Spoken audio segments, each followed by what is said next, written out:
హిందువుల పరిస్థితి ఏంటంటే, ఎవడో వచ్చి కొట్టిన రోజున బీజేపీ వాడు రాలేదా? వీహెచ్‌పీ వాడు ఏం చేస్తున్నాడు? ఆర్ఎస్ఎస్ వాడు ఏం చేస్తున్నాడు? అని అడుగుతారు. అంతే తప్పించి, అరే నిన్ను రోజు ఎలర్ట్ చేస్తున్నార్రా! అక్కడ బంగ్లాదేశోడు అరాచకం చేస్తున్నాడు. ఇక్కడ రోహింగ్యా అరాచకం చేస్తున్నాడు. ఆ ప్రాంతంలో ముస్లింలు దాడి జరిగిందిరా అంటే, దాని గురించి మాట్లాడరు. అదేమంటే అది బీజేపీ వాడి పని, అది ఆర్ఎస్ఎస్ వాడి పని అని మాట్లాడేటటువంటి వాళ్ళ మాట మాట్లాడతారు. ఆర్ఎస్ఎస్, బీజేపీ ఏమన్నా నీకు రాసి ఇచ్చారా? నేను రోజు నిరంతరం రక్షించడానికి నువ్వు రోజు వాళ్ళని ఏమన్నా ఎన్నుకుంటున్నావా? లేదే.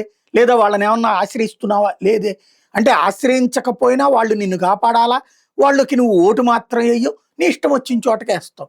అదేం తప్పనను, ఓటు నీ ఇష్టం వచ్చిన చోటకే. కానీ నిన్ను కాపాడేటటువంటి వాటికి సంబంధించి వాళ్ళకి బాధ్యత, నీకు మాత్రం ఏ బాధ్యత లేదా? ఇది కదా జరుగుతున్నటువంటిది. బంగ్లాదేశ్లో జరుగుతున్నటువంటిది ఇవాళ మాట్లాడుకుంటున్నాం. కానీ ఢిల్లీలో జరిగిందేంటి? 2019లో దేశవ్యాప్తంగా ముస్లింలని మోసం చేసింది ఎవరు? ముస్లింలు మోసపోయారా? ముస్లింలు మిగతా వాళ్ళని మోసం చేశారా? సిటిజన్షిప్ అమెండ్మెంట్ యాక్ట్ దాని గురించి ఏమని చెప్పారు దేశవ్యాప్తంగా? ఆ రోజు నేను ప్రత్యేకించి ప్రస్తావించాను. ఏమని ముస్లింల తరపున ప్రచారం చేసింది కానీ, ముస్లిం పెద్దలు ప్రచారం చేసింది కానీ, ఈ దేశంలో ఉన్న ముస్లింలు తరిమేస్తారు, ఈ దేశంలో ఉన్న ముస్లింలకు సంబంధించినటువంటి మసీదుల ఆస్తులు లాగేసుకుంటారు అన్నటువంటిది. ఈవెన్ మొన్న వక్ఫ్ బిల్లు పెట్టినప్పుడు కూడా అదే చెప్పారు. పచ్చి అబద్ధం కదా. ముస్లింలు ఎవరన్నా తరిమేశారా ఈ దేశం నుండి? సిటిజన్షిప్ అమెండ్మెంట్ యాక్ట్ ఏంటది?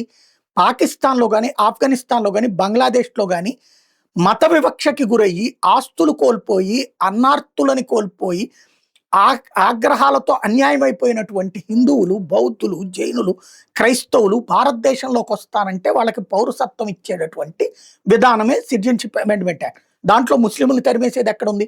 అదేమంటే అక్కడ ముస్లింలు ఎందుకు పిలవరు అంటూ ఓ పనికిమాలిన వాదన తీసుకొచ్చారు సన్నాసులు.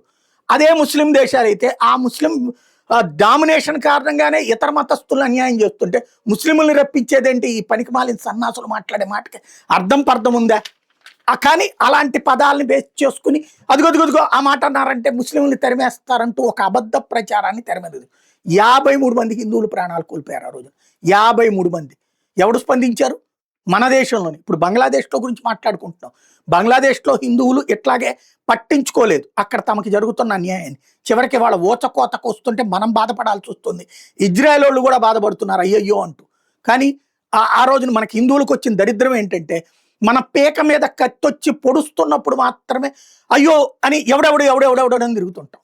ఇప్పటికైనా నేర్చుకోకపోతే, హిందువు తనని తాను రక్షించుకోవాలి, తన వాళ్ళని రక్షించుకోవాలనుకోకపోతే, ఒక సిరియా, ఒక పాలస్తీనా, ఒక యెమెన్ లాగా తయారు చేయడానికి భారతదేశాన్ని సిద్ధంగా ఉన్నారు అనేక అరాచకపు శక్తులు.